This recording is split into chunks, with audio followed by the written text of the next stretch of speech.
33 రకాల శక్తులు కలిగినటువంటి ఆవు 33 కోట్ల దేవతల సమాహారం. అమ్మలాంటి ఆవును కర్కశంగా కఠినంగా నరికేస్తున్నారు. అమ్మలాంటి ఆవును చంపుకు తింటున్నారు అని బాధపడే నువ్వు కూడా ప్రత్యక్షంగా కానీ పరోక్షంగా కానీ ఆవు మరణానికి కారణమవుతున్నావు అని నీకు తెలుసా? అదేమిటండి, నేను నా ధర్మాన్ని గౌరవిస్తాను, నేను సనాతన ధర్మాన్ని పాటించే వ్యక్తిని, నేను ఆవును కన్న తల్లితో సమానంగా చూస్తాను, ఆవును ప్రతినిత్యం పూజిస్తాను, అటువంటి నేను గోవు మరణానికి ఎందుకు కారణమవుతాను అని నీవు నన్ను అడగొచ్చు. అయితే ఈ విషయం గురించి మనం మరలా చర్చించుకుందాం. ముందుగా గోవు యొక్క ప్రాముఖ్యతను గురించి మనం తెలుసుకుందాం. గోప్రవేశం లేని గృహప్రవేశం చెయ్యరు, తెలుసా? గోవు అంటేనే కాస్మిక్ ఎనర్జీ. గోవు గృహప్రవేశ సమయంలో నీ ఇంట్లో అడుగు పెడితే నీ ఇంట్లో ఉన్న దోషాలను, నెగిటివ్ ఎనర్జీని తను ఆకర్షించి తీసేసి తనలో ఉన్న కాస్మిక్ ఎనర్జీని నీ ఇంట్లో ప్రవేశపెట్టి పాజిటివ్ వైబ్రేషన్స్తో నింపుతుంది. అందువల్ల ఆ ఇంటికి శాంతి, సమాధానం కలుగుతుంది. అందుకే ఆవు దూడను తీసుకొచ్చి ఇంట్లో గృహప్రవేశ సమయంలో అడుగు పెట్టిస్తారనమాట. పూర్వం రోజుల్లో గృహప్రవేశం అనేవాళ్ళు కాదు, గోప్రవేశం అనేవాళ్ళు. ఇప్పుడు అంతా మారిపోయింది అనుకోండి. మీకు తెలుసో లేదో, గోవు చుట్టూ 3 ప్రదక్షిణలు సక్రమమైన మార్గంలో చేస్తే నీలో ఉన్న ఎనర్జీ లెవెల్స్ అంటే ప్రాణశక్తి 19 రెట్లు పెరుగుతుందట. ఈ విషయం మన శాస్త్రాల్లో ఎప్పుడో చెప్పబడింది. రీసెంట్గా మోడర్న్ సైన్స్ రీసెర్చ్లో కూడా అదే తేలింది. గోవు చుట్టూ ప్రదక్షిణలు చేయడం వలన నీలో ఉన్న వాత, పిత్త, కఫ దోషాలన్నీ తొలగిపోతాయి. అనేక రుగ్మతల నుంచి నువ్వు బయటపడిపోతావు. ఒక్క మాటలో చెప్పాలంటే 84 లక్షల జీవరాశుల్లో గోవు మాత్రమే అత్యంత ప్రాముఖ్యమైనది అని మనకి ఏ విధంగా తెలుస్తుందో తెలుసా? ఉదాహరణకి 10 గ్రాముల గోవు పేడలో ట్రిలియన్స్ ఆఫ్ ప్రోబయోటిక్ బ్యాక్టీరియా ఉంటుందట. దీని వలన భూమి అత్యంత సారవంతంగా ఉంటుంది. అందువల్లనే పూర్వకాలంలో మన పెద్దవాళ్ళు చేసిన వ్యవసాయం వలన భూమి సారవంతంగా ఉంది. ఆ పంటలు తిన్న పెద్దవాళ్ళు కూడా ఎంతో బలిష్టంగా ఉన్నారు. కానీ ఈ రోజుల్లో రసాయనిక ఎరువులు ఉపయోగించి వ్యవసాయం చేస్తుంటే మన ఆరోగ్యాలు ఏ విధంగా ఉన్నాయో మీరే స్వయంగా చూస్తున్నారు, అనుభవిస్తున్నారు కూడా. ప్రపంచవ్యాప్తంగా రసాయనిక ఎరువులు వాడి ఈరోజు వ్యవసాయం చేయడం వలన భూమిలో 6% ఉండాల్సిన ఆర్గానిక్ కార్బన్ కంటెంట్ ప్రెజెంట్ 0.5%కి పడిపోయింది. రానున్న కాలంలో మనం వ్యవసాయం చేయగలమా? అసలు పంటలు పండుతాయా? భూమి ఎందుకైనా పనికొస్తుందా? ఇంతటి ప్రాముఖ్యమైన ఆవుని ఎంత భయంకరంగా, క్రూరంగా, ఇల్లీగల్గా చంపుతున్నారో తెలుసా అండి? దేశం మొత్తం ఇల్లీగల్గా ఎక్కడ రోడ్ల మీద ఆవు కనిపించినా సరే తీసుకువెళ్ళి నిర్దాక్షిణ్యంగా చంపేస్తున్నారు. ఒకప్పుడు 1947 సంవత్సరానికి ముందు 130 కోట్ల ఆవులుండేయట మన భారతదేశంలో. ఈరోజు ఎన్నున్నాయో తెలుసా? కేవలం 19 కోట్లు మాత్రమే ఉన్నాయి. 1947 నుంచి ఈ రోజు వరకు ప్రతి సంవత్సరం ఆవు జాతి అంతరించిపోతూనే వస్తుంది. రానున్న కాలంలో ఇదే కొనసాగితే మన పిల్లలకు మనం ఏం చెప్తాం? ఆవు అంటే మ్యూజియంలో పెట్టిన బొమ్మ చూపించాలి. మనం వీడియో మొదట్లో మాట్లాడుకున్నాం కదా, నీవు కూడా పరోక్షంగా ఆవు మరణానికి కారణం అవుతున్నావు అని. ఆ విషయం గురించి మనం ఇప్పుడు చర్చించుకుంటే, చూడండి, ఇండియాలో ఆవుల్ని ఇల్లీగల్గా చాలా వరకు చంపేస్తున్నారు. ఇది పచ్చి నిజం, ప్రతి ఒక్కళ్ళకి తెలుసు. ఈ అఖండ భారతావనిలో హిందువులు మెజారిటీగా ఉన్నటువంటి మన భారతదేశంలో గోమాతను పూజ్యనీయురాలుగా పూజించుకునేటటువంటి ఈ దేశంలో ఆవును చంపడం బ్యానా కాదా? లీగలా, ఇల్లీగలా? అదేమిటండి అలా అడుగుతున్నారు? మన భారతదేశంలో ఆవును చంపడం లీగల్ ఎట్లా అవుతుంది అని మీరు అనుకోవచ్చు. కానీ మన భారతదేశంలోనే గోవును చంపడం లీగలే. అయితే కొన్ని ప్రాంతాల్లో మాత్రం గోవును చంపడం కొన్ని ఆంక్షల మీద గోవధ చేయవచ్చు అని ఉంది. అలాగే మరికొన్ని ప్రాంతాల్లో కంప్లీట్గా గోవధను బ్యాన్ చేశారు. కానీ కొన్ని ప్రాంతాల్లో విచ్చలవిడిగా గోవధ తినడానికి అనుమతులు ఉన్నాయి. అయితే మన తెలుగు రాష్ట్రాల్లో ఏ విధంగా ఉంది? ఈ విషయాల గురించి మనం ఒకసారి చర్చించుకుందాం. ఉత్తర భారతదేశంలో, నార్త్ ఇండియాలో గోవధ అనేది కంప్లీట్గా బ్యాన్ చేశారు. అది ఏ ఏ రాష్ట్రాల్లో బ్యాన్ చేశారో ఒక్కసారి చూద్దాం. ఉత్తరప్రదేశ్, మధ్యప్రదేశ్, ఛత్తీస్గఢ్, బీహార్, హర్యానా, పంజాబ్, గుజరాత్, మహారాష్ట్ర, ఢిల్లీ, కర్ణాటక, జార్ఖండ్, ఉత్తరాఖండ్, జమ్మూ అండ్ కాశ్మీర్ ఈ రాష్ట్రాలలో గోవును చంపడం కంప్లీట్గా బ్యాన్ చేశారు. నార్త్ ఇండియాలో చాలా రాష్ట్రాల్లో గోహత్య అనేది బ్యాన్ చేయబడిందని మనం తెలుసుకున్నాం కదా. కానీ చాలా రాష్ట్రాల్లో గోహత్య అనేది విచ్చలవిడిగా జరుగుతుంది. ఆ రాష్ట్రాలు ఏంటో తెలుసా? అవి కూడా మన భారతదేశంలోయే. కానీ గోహత్య మాత్రం చాలా విచ్చలవిడిగా ఉంది. కేరళ, నాగాలాండ్, మిజోరాం, మేఘాలయ, అరుణాచల్ ప్రదేశ్, సిక్కిం, త్రిపుర, గోవా, వెస్ట్ బెంగాల్ ఈ రాష్ట్రాల్లో అదుపు లేకుండా గోమాంసం అమ్ముతున్నారు. అయితే బ్యాన్ చేసినవి చూసాం, బ్యాన్ చెయ్యనివి చూసాం.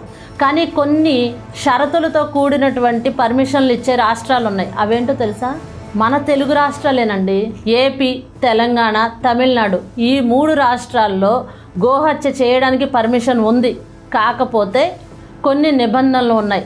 గోహత్య చేయాలి అంటే ఒట్టిపోయిన ఆవుల్ని, అంటే పాలు ఇవ్వని ఆవుల్ని, పనికిరాని ఆవుల్ని, అదేవిధంగా 15 సంవత్సరాల వయసు పైబడి మొసలి ఆవుల్ని, వీటినైతే గోహత్యకు అనుమతి ఉంది. ఇన్ని రాష్ట్రాల్లో కూడా ఒక కర్ణాటకలో మాత్రం గోహత్య చేస్తే చాలా కఠినమైన శిక్షలు విధిస్తున్నారు. అలాగే కేరళలో విచ్చలవిడిగా గోహత్య జరుగుతుంది. ముస్లిమ్స్ ఎక్కువగా ఉన్న ప్రాంతాలైన బీహార్లో కూడా గోహత్య బ్యాన్ చేయబడింది. కానీ హిందువులు ఎక్కువగా ఉన్నటువంటి మన రాష్ట్రాల్లో మాత్రం బ్యాన్ చేయలేదు. దీని వెనక రాజకీయ కుట్ర, రాజకీయ లబ్ధి లేదంటారా? సరే, మనం వీడియో మొదట్లో చెప్పుకున్నట్టు ఆవు మరణానికి పరోక్షంగా మీరు కూడా ఒక కారణమే అని నేను అన్నాను కదా. ఆ విషయం గురించి మనం మాట్లాడుకునే ముందు ఒక విషయం నాకు చెప్పండి. మీలో ఎంతమందికి leather bags, leather shoes, leather బెల్టులు, వ్యాలెట్స్, కార్ సీట్స్ ఇట్లా ప్రతిదీ లెదర్తో చేసిన ఐటమ్స్ ఏవైనా సరే మీలో చాలా మందికి ఇష్టం కదా? అవునా కదా? చాలా కాస్ట్ పెట్టి కొంటారు. ఈ లెదర్ ఎలా తయారవుతుంది? మన ఇండియాలో అయితే బఫెల్లో లెదర్, షీప్ లెదర్, మరీ ముఖ్యంగా కాస్ట్లీ ఐటమ్ స్నేక్ లెదర్. ఇండియాలో లెదర్ అంటే పడి చచ్చిపోయే వాళ్ళు చాలా మంది ఉన్నారు. కానీ ఒక్క ఇండియాలో తప్ప ప్రపంచంలో ఏ దేశంలో అయినా సరే లెదర్ అంటే ఎక్కువగా ఉపయోగించేది ఆవు చర్మాన్ని మాత్రమే.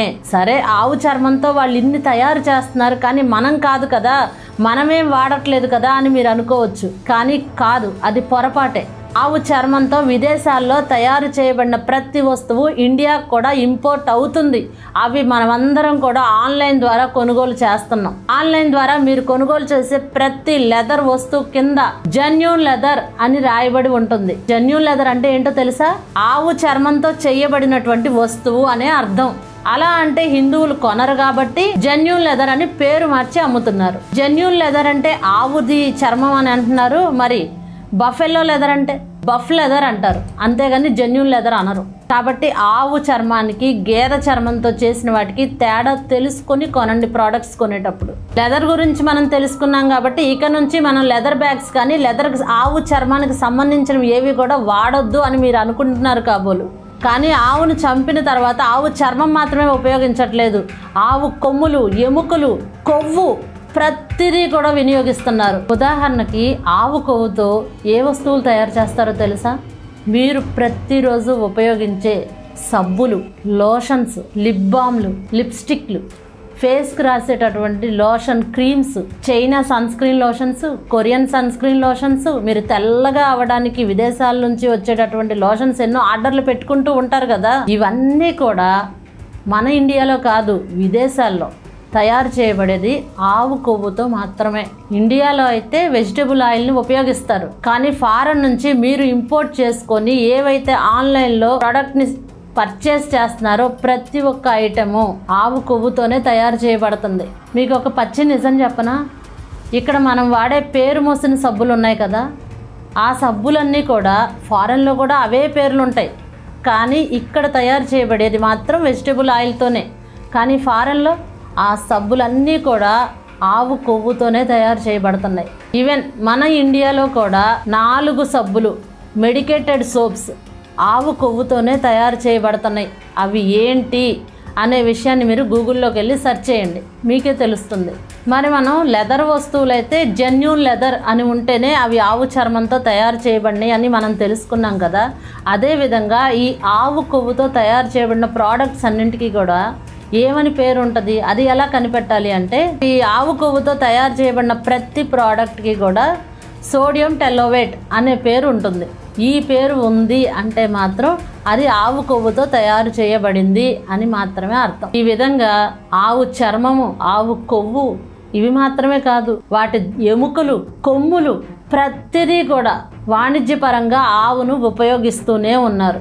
ఆవు ఎముకలతో ఎరువులు చేస్తున్నారు, కొమ్ములతో దువ్వెళ్ళు, బొమ్మలు, ఇష్టం వచ్చినట్టు ఈ విచ్చలవిడిగా ఏవి పడితే అవి తయారు చేస్తున్నారు. అవన్నీ చాలా కాస్ట్లీ వస్తువులు, చాలా రేటు పెట్టి మీరందరూ పర్చేస్ చేస్తున్నారు. మీరందరూ ఆ విధంగా కొనబట్టే వాటన్నిటికీ అంత డిమాండ్ పెరిగింది. డిమాండ్ పెరగబట్టే ఆవు హత్య అనేది విచ్చలవిడిగా పెరిగిపోయింది. అదే కొనకుండా ఉంటే, వినియోగం అనేది తగ్గితే గోహత్య కూడా తగ్గుతుంది కదా, వాటికి డిమాండ్ కూడా తగ్గుతుంది కదా. అందుకే నేను మిమ్మల్ని పరోక్షంగా వాటి మరణానికి కారణమవుతున్నారు అని చెప్పాను. మనం ఇందాక చెప్పుకున్నట్లు ఇండియాలో ఇల్లీగల్గా ఇన్ని ఆవులను చంపుతుంటే మాంసం మాత్రమే తిని వదిలేయట్లేదు కదా, వాటి అవశేషాలన్నీ కూడా ఇల్లీగల్గా అమ్ముకుంటారుగా, వాణిజ్యపరంగా వాటిని కూడా ఉపయోగిస్తారుగా. కాకపోతే మనకు తెలియదు.